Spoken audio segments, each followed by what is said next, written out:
ناظرین گرامی، کیا آپ لوگ جانتے ہیں کہ حضرت عبد المطلب کا وصال کس طرح ہوا تھا؟ تو آئیے آج کی اس ویڈیو میں اس بارے میں بیان کرتے ہیں۔ ناظرین، آپ دیکھ رہے ہیں لوئل آف اسلام۔ دوستو، حضرت سعد رضی اللہ تعالی عنہ سے روایت ہے کہ میں نے ایک دفعہ نبی کریم صلی اللہ علیہ وآلہ وسلم سے عرض کیا، یا رسول اللہ، لوگوں میں سب سے زیادہ سخت آزمائش کس کی ہوتی ہے؟ آپ صلی اللہ علیہ وآلہ وسلم نے فرمایا، انبیاء کی۔ میں نے پوچھا اس کے بعد؟ آپ صلی اللہ علیہ وآلہ وسلم نے فرمایا، پھر درجہ بدرجہ مقربین کی۔ آدمی کی آزمائش اس کے دینی مقام کے مطابق ہوتی ہے۔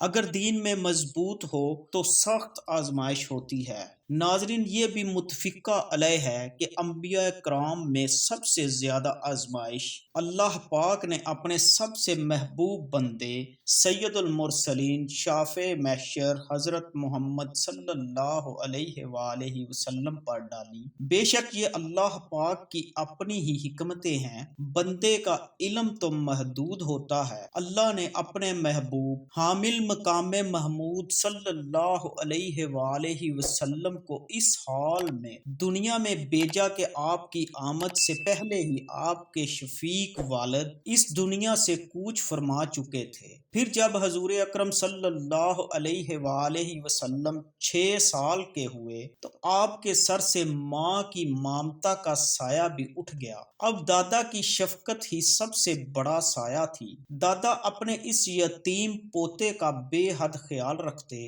وہ ان کی نیند و راحت، خوراک اور لباس کا اس قدر خیال رکھتے کہ دیکھنے والے حیرت میں ڈوب جاتے۔ آپ کو دادا سے اتنی محبت اور شفقت ملی کہ آپ نے کبھی والد اور والدہ کی کمی محسوس نہ کی۔ ناظرین گرامی، یہ اس دور کی بات ہے کہ جب 70 سال بعد یمن کو سیف حمیری نے حبشیوں کے قبضے سے چھڑوا کر وہاں پر اپنی حکومت قائم کی۔ بے سیف حمیری کی اس کامیابی سے پورا عرب خوش تھا۔ اس کی بڑی وجہ یہ تھی کہ یہ حبشی ہر طرح سے مکے والوں سے دشمنی مول لیتے تھے، اور یہی وہ حبشی تھے کہ جنہوں نے ابرہہ کا ساتھ دیا جب اس نے مکہ پر حملہ کیا۔ خیر، مکہ سے ایک وفد یمن کے نئے بننے والے بادشاہ سیف حمیری کو مبارکباد دینے کے لیے روانہ ہوا۔ اس لشکر کی قیادت نبی کریم کے دادا حضرت عبد المطلب کر رہے تھے۔ جب یہ وفد یمن پہنچا اور بادشاہ کو اس وفد کی آمد کے متعلق بتایا گیا تو بادشاہ نے کہا کہ وہ کل اس وفد سے ملاقات کرے گا۔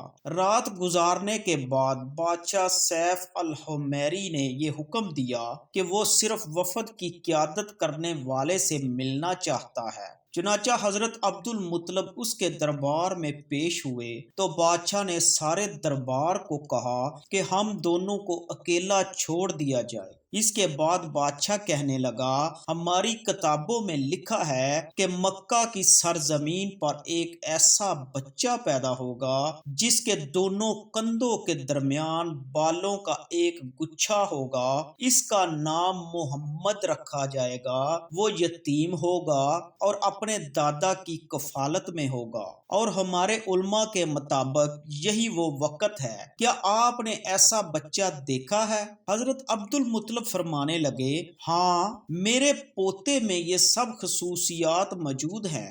بادشاہ کہنے لگا، بے شک میں یہ سب جانتا ہوں، کیونکہ میرے جاسوس مکہ میں موجود ہیں۔ میں یہ بھی جانتا ہوں کہ وہ بچہ کوئی عام نہیں ہے، اور آپ بھی یہ جانتے ہیں۔ بادشاہ مزید کہنے لگا کہ اگر مجھے یہ ڈر نہ ہو کہ اس بچے کے سبھی دشمن ہو جائیں گے تو میں ابھی سے آپ کی اور اس بچے کی عظمت کا اعلان کر دیتا۔ اس کے بعد بادشاہ نے سارے وفد سے ملاقات کی، سب کو بہت عزت دی اور ڈھیر سارے انعامات، ہیرے جواہرات اور 1000 اونٹ دے کر ان کو روانہ کیا، اور ساتھ میں بتا دیا کہ یہ سب تمہارے سردار عبد المطلب کی خوش اخلاقی کی وجہ سے ہیں۔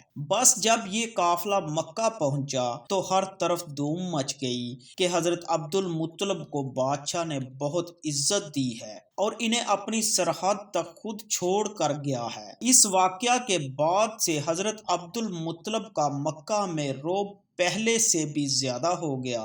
بے شک اس واقعہ سے پہلے بھی خاندان نبوی مکہ میں بہت عزت والا تھا، لیکن اس واقعہ کے بعد مکہ کے لوگ حضرت عبد المطلب کے رعب تلے دب گئے۔ حضرت عبد المطلب کا زندگی بھر کا معمول تھا کہ سونے کے وقت میں کوئی ان کی خوابگاہ کے اندر نہیں آ سکتا تھا، نہ ہی کوئی ان کے بستر پر بیٹھنے کی جرت رکھتا تھا۔ اب ننھے محمد صلی اللہ علیہ وآلہ وسلم نہ صرف ان کی خوابگاہ کے اندر جا سکتے تھے، بلکہ اپنے اس پوتے کے بغیر وہ خوابگاہ سردار قریش کو گوارا ہی نہ تھی۔ وہ اپنے سارے معمولات کو ترک کر کے حضور صلی اللہ علیہ وآلہ وسلم کو اپنے ساتھ سلاتے اور ان کی ہر خواہش پوری کرتے۔ حضور صلی اللہ علیہ وآلہ وسلم کے بچپن میں بعض حیران کن واقعات پیش آئے۔ انہی میں سے ایک واقعہ سیرت نگاروں نے لکھا۔ اس کے مطابق بنو مدلج کے لوگ کھوج لگانے کے ماہر تھے۔ جس شخص کا پاؤں ایک بار بھی دیکھا ہوتا، زمین پر اس کے نقوش پا کر وہ فوراً پہچان لیتے تھے کہ یہ اسی کے نقوش ہیں۔ ایک مرتبہ یہ لوگ مکہ میں آئے تو انہوں نے حضرت عبد المطلب سے ملاقات کے دوران کہا، اپنے اس بچے کی بہت حفاظت کرنا، کیونکہ یہ عام بچہ نہیں ہے۔ اس کے قدم سے زیادہ مقام ابراہیم پر لگے قدم سے مشابہ کسی شخص کا قدم ہم نے کبھی نہیں دیکھا۔ ناظرین گرامی، حضرت محمد صلی اللہ علیہ وآلہ وسلم کی عمر مبارک جب 8 سال ہوئی تو اللہ پاک کی طرف سے ایک اور آزمائش آ گئی۔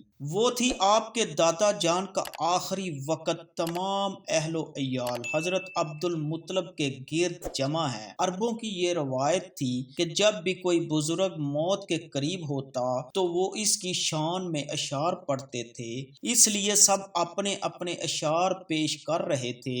حضرت عبد المطلب کی آنکھیں نکاہت کی وجہ سے بند ہو رہی تھی۔ تمام اہل و عیال کو حضور صلی اللہ علیہ وآلہ وسلم کے ساتھ حسن و سلوک کی وصیت فرمائی۔ خصوصی طور پر حضرت ابو طالب کے ہاتھ میں حضور کریم صلی اللہ علیہ وآلہ وسلم کا ہاتھ دے کر فرمایا، اے میرے بیٹے سن لے اور یہ ذہن نشین کر لو کہ یہ کوئی عام نہیں بلکہ اللہ کا خاص بندہ ہے، جس کے قدم کے نشان ہمارے جد امجد حضرت ابراہیم علیہ السلام کے قدموں کی تصویر ہیں۔ اب میرا بیٹا تمہاری تحویل اور کفالت میں ہوگا، اس کا خاص خیال رکھنا۔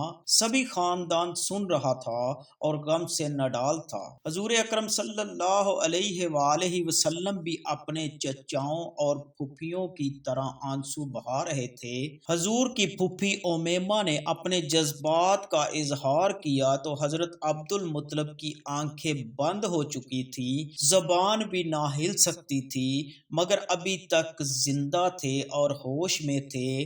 نکاہت کی وجہ سے اپنے سر کو آہستہ آہستہ جنبش دے کر اپنی بیٹی کے اشعار کی تائید کی۔ یہ اشعار سنتے سنتے ہی ان کی روح کف سے انصری سے پرواز کر گئی۔ ان اشعار کا ترجمہ یہ ہے، اے میری آنکھوں، آج خوب آنسو بہاؤ، اس شخص پر اشکبار ہو جاؤ جو اعلیٰ اخلاق و عادات کا مالک اور بڑی شان و شوکت کا مالک اور بڑے نصیب والا تھا، ضرورت مندوں کا سرپرست، خوبصورت اور عالی مرتبت تھا۔ مکہ میں حضرت عبد المطلب کے انتقال سے کوہرام مچ گیا۔ پورا مکہ جنازہ لے کر چلا اور انہیں مکہ سے باہر حجون میں دفن کیا گیا۔ حضرت ام ایمن روایت کرتی ہیں کہ میں نے وہ منظر دیکھا کہ جب حضرت عبد المطلب کے تابوت کو لے جا رہے تھے تو حضور اکرم صلی اللہ علیہ وآلہ وسلم بھی اس تابوت کے